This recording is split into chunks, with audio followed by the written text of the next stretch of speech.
everyone, and welcome to another mock video. Thank you so much for joining me. Today I have not really two mechs to show you, but rather one and a half. This one is brand new. This one you've seen a version of before, but this is a newer version, so I changed enough stuff that I thought it was worth taking a second look at. Instructions for both of these mechs will be available over on my PayHip page. The link will be down in my bio if you are interested. Alright, let's get into it.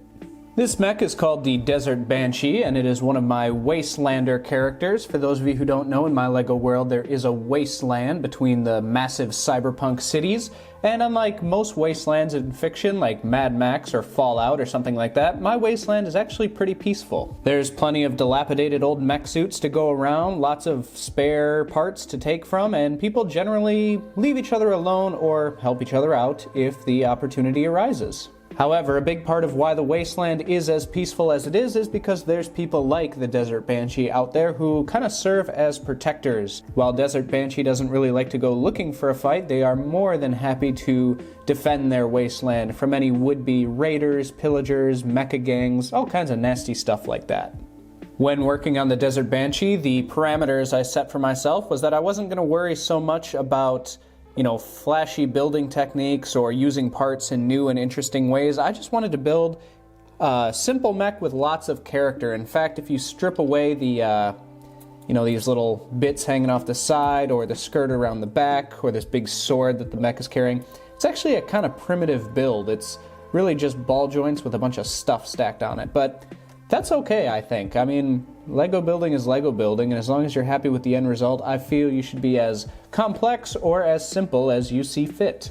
That being said, the part of this mech I am the most proud of is these little skirt pieces on the side, I guess if you want to call them that. It's very, very simple, just a chain, one of those hoop weapon pieces with a panel attached to it. I don't really know what this would represent for the actual mech, if it's like a spare solar panel or some kind of hip armor, or maybe just a piece of equipment he found along the way and wanted to take with him, but I just like how it looks, and I like to imagine them kind of moving around while the mech is walking.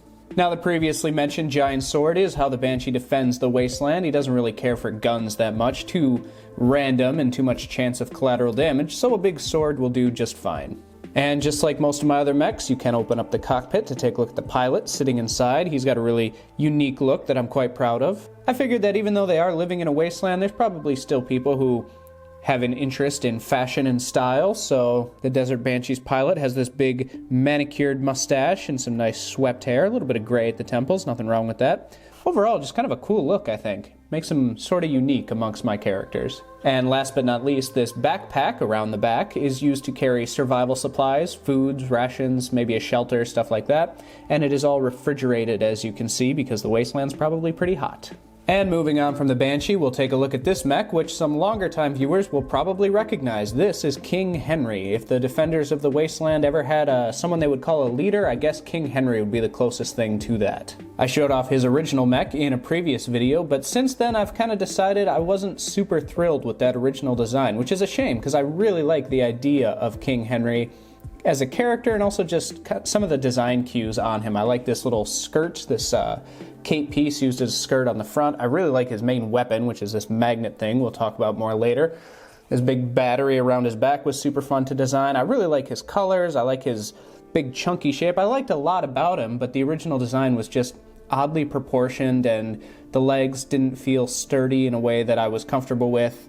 There was just a lot I wanted to change, so since I was planning an upcoming project involving King Henry, I figured, hey, why not take the opportunity and redo some stuff? Now, like I said, the inspiration for starting this project was I wanted to redo King Henry's legs. The original legs were too thin looking, a bit awkward. They used the smaller Mixel-style ball joints, which are not nearly as strong as these bigger ones. So there was just a lot about them I wanted to change. And the one thing led to another, especially since implementing this bigger ball joint meant I had to almost completely redo the torso. It just led to a lot more changes in the mech. I also did some changes down on his lower legs around the back. The original one just had some printed tiles that didn't really make sense. So instead I decided to add a bit of equipment and detail. Obviously just a circular saw for maybe some maintenance or clearing brush, or maybe a weapon in a very desperate scenario. He's got this axe up here, which the original version had as well. I didn't want to change that because I really like that axe being there. These are just like a couple of canisters. I imagine they carry like coolant or lubricant, but recently I was also kind of thinking like if you imagine them being explosives or charges or some kind of last-ditch effort grenade for a mech to use. That's also kind of fun, but I don't know. I just put them there and I wrap the rope around the leg to make them look like they're lashed in place because I really like that look. As you've already seen, I also kept this battery in place because that was also one of my favorite things about the original King Henry design. There's the wire going, or the cable going from the battery into the magnet weapon on his arm, which I guess we can just talk about now. So this is basically his main weapon. It's an electromagnet, which is meant to be used to catch incoming fire, maybe bullets, missiles, anything that's material-based or metal he can catch and return to sender if he feels like reversing polarity. Very similar to the Vortex shield in Titanfall 2. And I also like to think he can use it to release electromagnetic pulses, short out enemy systems, and also just kind of grab stuff if it's, you know, over there, out of his reach. Another thing I changed on this design was the mech's quote-unquote face. The original one was meant to have kind of a face. I intend for this mech to be one of those ones that can still operate independently without a pilot. It's also a bit of a robot with its own onboard AI, but the original one had a face that was so buried and undefined, it was kind of hard to even imagine the thing having a personality, but this one is centered. It's much more clearly separated from the mech.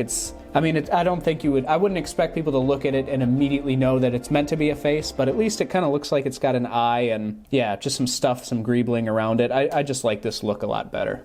I also went ahead and bulked up these upper arms. The original ones were much shorter, and since the forearms are pretty long, it proportionally looked very, very strange. You'll notice he still has his sword, because I really like his sword, and the little heavy machine gun up top is still there as well. And just in case you didn't see the previous video, the cockpit opens exactly the same, and we can pull the pilot out.